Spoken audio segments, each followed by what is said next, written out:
सब देख के कहते हैं क्या माल गुलाबी है, सब देख के कहते हैं क्या बात, क्या माल गुलाबी है। और शेर देखो बतौर तोहफा, गणपति प्लाजा हो गए। पिछले बरस तूने, तो सुनो तुम्हारे पढ़ने दो, जो पिछले बरस तूने होली में भिगोया था। वाह, होली की गजलें गीत बहुत लिखे गए, लेकिन गजल सुना रही हूँ। जो पिछले बरस तूने होली में भिगोया था, जो पिछले बरस तूने होली में भिगोया था, अब तक वो निशानी का रूमाल गुलाबी है, अब तक वो निशानी का रूमाल गुलाबी है। और जो शेर मुझे सुनाना था इसलिए मैंने गजल पढ़ी। सुनती थी गुलाबी था जयपुर भी कभी पहले। एक जमाने में मैं गुना रहती थी, आदरणीय रमेश जिस बात को जानते हैं, आजकल मैं भोपाल में हूँ। अब शेर सुनो।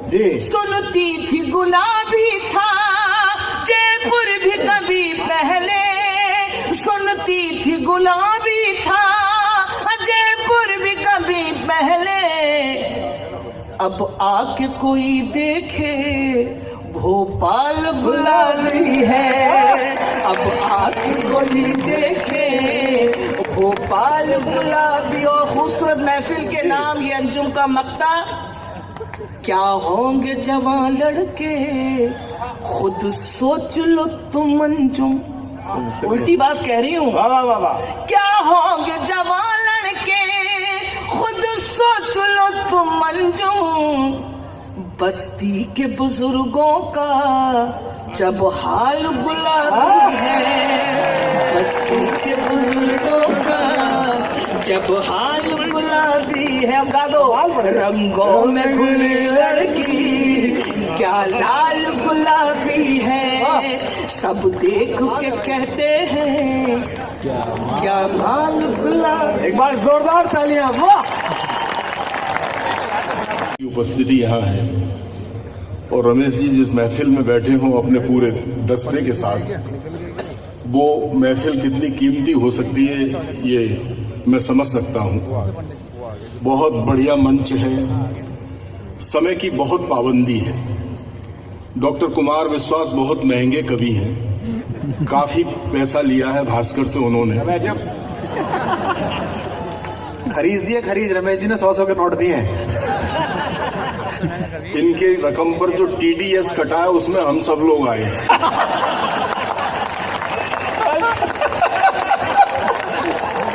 अच्छा है, TDS बढ़िया लाया। मैं 10-12 मिनट आपके प्राण पीऊंगा, उससे ज्यादा मैं नहीं पीऊंगा। वो भी इसलिए कि भास्कर ने 3-4 दिन विज्ञापन निकाले, मेरा तो 2 दिन तक फोटो भी नहीं छापा। तो मैं भी आज पूरी कसर निकाल के जाऊंगा, उतना गैप मैं भी मारूंगा। देखो जी, मुरारजी देसाई की तरह 75 साल की उम्र जीने से अच्छा है 23 साल की भगत सिंह वाली जिंदगी जी लो। 10-12 मिनट में जीऊंगा।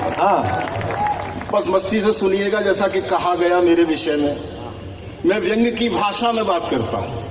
इस शहर ने मुझे बहुत प्यार दिया है। आप जैसे सुधी लोगों को बताने की आवश्यकता नहीं है कि व्यंग्य होता क्या है, लेकिन जैसा कि कुमार ने कहा कि नए लोग आए हैं, थोड़ा सा उन्हें भी जानना जरूरी है कि व्यंग्य की भाषा होती क्या है।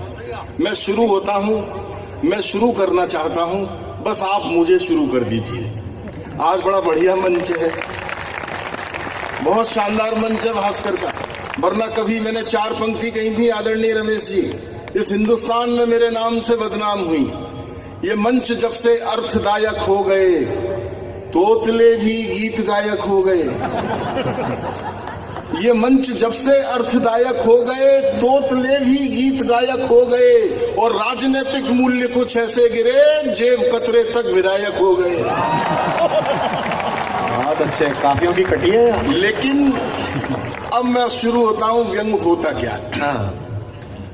बजट सत्र पर भाषण देते हुए हमारी सरकार ने कहा, बजट सत्र पर भाषण देते हुए हमारी सरकार ने कहा हम लोगों के मनोरंजन के लिए शीघ्र ही नए चिड़ियाघर खोलेंगे। मैंने कहा ये फिजूल खर्ची क्यों, जबकि आप लोग हो। अच्छा, समझे आप व्यंग्य की भाषा? बस मुझे समझाते चलो कि आप तक पहुंच रही है, नहीं समझे मैं आपको फिर समझाता हूं। मेरा दावा है आप तक पहुंचेगी।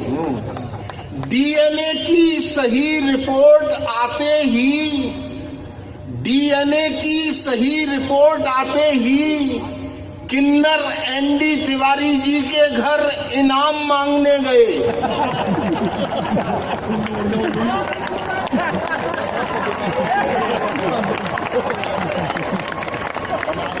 तालियां तो बजाओगे आप जो बात मैं कहने जा रहा हूं।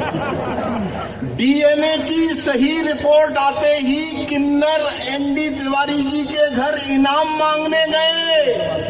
किन्नर भी जानते हैं कि भले ही फर्जी मतदान हुआ है मगर प्रत्याशी जीता हुआ है।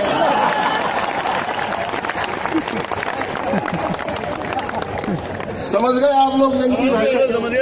अच्छा, जो लोग नहीं समझे मैं अब फिर समझाता हूं। और मेरा दावा है इस बार जरूर समझ जाएंगे आप, और समझ जाओ तो आगे से लेके पीछे तक मुझे बताना कि समझ गए। टेलीविजन वालों, अगर सीरियल सालों साल घसीटना था तो इसका नाम दिया और बाती की बजाय अखंड ज्योति रख लेते।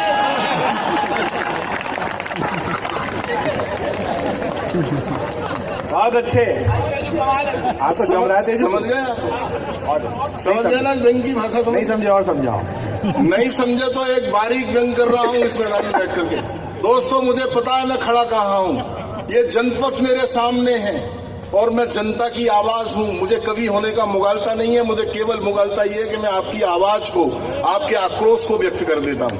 एक बारीक व्यंग आपकी अदालत में पढ़ता हूं और पकड़ लो तो जरा मुझे बता देना कि आप तक बात पहुंची। रात्रि को 3 बजे कवि सम्मेलन से लौटने के बाद मैं घर पहुंचा। श्रीमती जी से कहा मुझे खाना परोस दो। वो बोली अपने हाथ से परोस लो, मैं तुम्हारी बीवी हूं, कोई सुप्रीम कोर्ट नहीं जो रात को 2:30 बजे जाग जाऊं। अच्छा है। समझ गए आप लोग व्यंग्य की भाषा क्या होती है? नहीं समझे तो आखिरी बार समझाता हूं, और इसके बाद भी नहीं समझ पाए तो फिर मेरा बाप भी आपको नहीं समझा सकता। बस समझ लेना। बेवकूफ है वे लोग जो अपने प्रधानमंत्रियों के, मुख्यमंत्रियों के पुतले बनाते हैं और उन्हें फूंकते हैं। हमें देखो, हमने पुतलों को प्रधानमंत्री बना के देश फूंक दिया।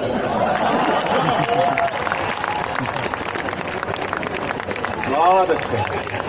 बस दोस्तों, यहां से सुन लिए, समय कम है। एक कविता आपके बीच में पढ़ना चाहता हूं। जहां तक मेरी बात पहुंचे बस मोहब्बत देना। मैं बार बार आपसे ये नहीं कहूंगा कि आप तालियां बजाओ, क्योंकि मेरी अपनी आदत में नहीं है। बहुत अच्छे सुनने वाले लोग हैं, अच्छी महफिल भास्कर ने यहाँ जमाई है। एक कविता इन दिनों मेरी चर्चा में है, लाल किले शीर्षक से मैं आपके बीच में पढ़ता हूँ। ठीक है। आप ये लाल किला हर साल एक रमेश जी भाषण देता है। 70 साल हो गए हमें उस भाषण को सुनते सुनते। उस भाषण के कोई अर्थ नहीं होते। उस भाषण से जो नदियां बहाई जाती हैं वो हमारे गांव कस्बों तक आते आते रास्ते में सूख जाती हैं।